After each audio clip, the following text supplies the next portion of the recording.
Bonjour à toi, bienvenue sur Core Flow Studio, bienvenue sur ma chaîne YouTube et merci d'avoir cliqué sur cette vidéo. Si tu ne me connais pas, je me présente, je suis Manon, professeure de yoga et pilates.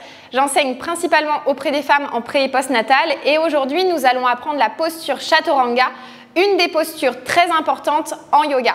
Vous êtes nombreuses à me demander mais comment exécuter Chaturanga correctement, comment faire la posture sans avoir les genoux sur le sol. Aujourd'hui, je vais vous expliquer, je vais vous donner des variations. C'est toujours possible de le faire avec les genoux sur le sol. Par contre, il faut avoir des petits tips pour s'ajuster justement correctement et avoir le dos correctement positionné. Si vous avez une bande de résistance à la maison, c'est encore mieux. On va l'utiliser juste sur nos avant-bras comme ceci pour garder nos coudes le plus collés à notre corps. Alors, c'est parti. On commence ici par s'échauffer. On va venir au centre du tapis. On va venir faire des grands cercles avec ses bras. Allez, viens chercher le plafond. On vient commencer par échauffer le haut du corps. On respire bien et les cercles dans l'autre sens.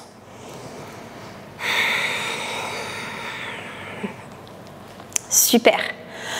Je viens me mettre de profil, j'attrape mes mains dans le dos, j'inspire ici, je vais sortir la poitrine, creuser les lombaires, regarder en l'air. À l'expire, je fléchis les genoux et je tombe vers l'avant. Je tombe de tout mon poids et je relâche la tête. Puis sur une inspire, je me redresse délicatement. J'ouvre la poitrine à nouveau, je regarde en l'air et à l'expire, fléchis genoux, tombe vers l'avant et laisse tomber ta tête. Génial, relâche les bras, viens attraper le sol si tu y arrives et on fléchit toujours nos genoux et ici on peut attraper même nos coudes opposés et venir swinger à droite, à gauche. Génial. Alors la posture de Chaturanga, on va dérouler ici vertèbre par vertèbre et revenir à quatre pattes. La posture de Chaturanga, il y a deux moyens de pouvoir la faire. Il y a le moyen de la faire jambes tendues, donc en ayant ici les jambes tendues, ou bien de le faire ici sur les genoux. Je te donne les deux options et je vais te proposer d'utiliser la bande élastique pour te faire voir en gardant les coudes le plus serrés au niveau de ton corps. Alors, si on a les coudes, en fait, quand ils sont ouverts comme ceci, je te fais voir de face, ça ne marche pas. Les coudes doivent être rapprochés le long du corps. Ici, les mains doivent être à la hauteur de notre poitrine, sur le bord externe. Et les coudes collés comme ceci, ici, au niveau de nos côtes. On ne doit pas les ouvrir, on les garde le plus collés possible. Ici, les triceps doivent toucher au niveau du bord de la brassière, comme ceci. Allez, j'utilise ma bande résistante. Si tu n'en as pas, c'est pas grave, ça marche aussi. Par contre, fais attention à bien garder. Tu vois, ça m'oblige en fait à garder les bras le long du corps, les coudes bien serrés. Donc si tu l'as, c'est encore mieux. Ici, tu vas faire attention à mettre la bande de résistance un peu plus surélevée au-dessus des coudes. Voilà.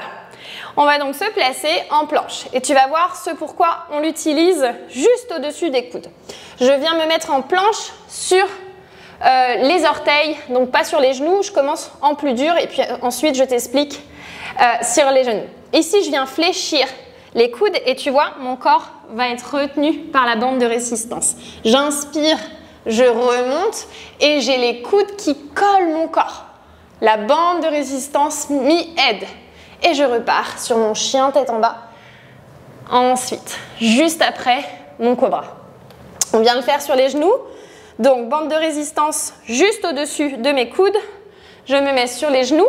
Même chose, tu vois. Je vais fléchir au niveau des coudes. La bande de résistance va venir s'apposer au niveau de ma poitrine. Et je remonte, crochette, orteil. Génial. Donc ça, c'est vraiment le mouvement que tu dois avoir. C'est fléchir au niveau des coudes et garder les coudes le plus proche de ton corps, de ta taille. Sans bande de résistance, ça donne ceci. On part. Jambes tendues. Donc encore une fois, jamais avec les coudes vers l'extérieur. Essaie de les garder le plus proche de ton corps. Si tu les gardes, tu vas voir que tu vas remonter plus facilement. À peine tu arrives menton sur le sol, tu remontes. Et à l'expire, tu pousses et tu pars en chien tête en bas. Super.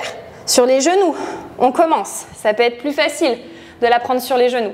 Ici, on inspire et tu vas fléchir les coudes.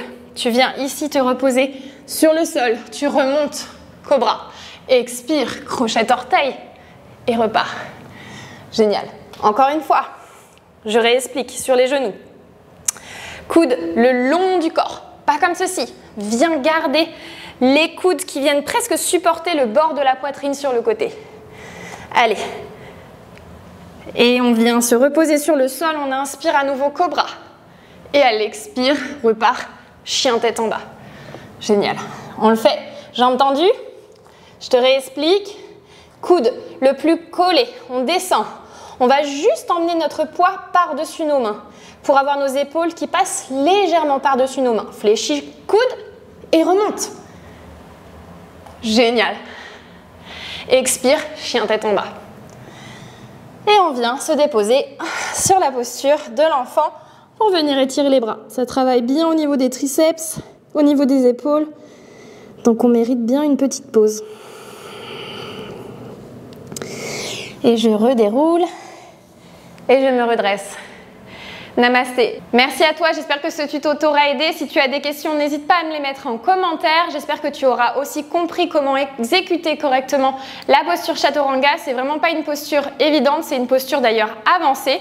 Commence sur les genoux et progressivement tu viens tendre les jambes. Je te souhaite une très belle journée et à bientôt.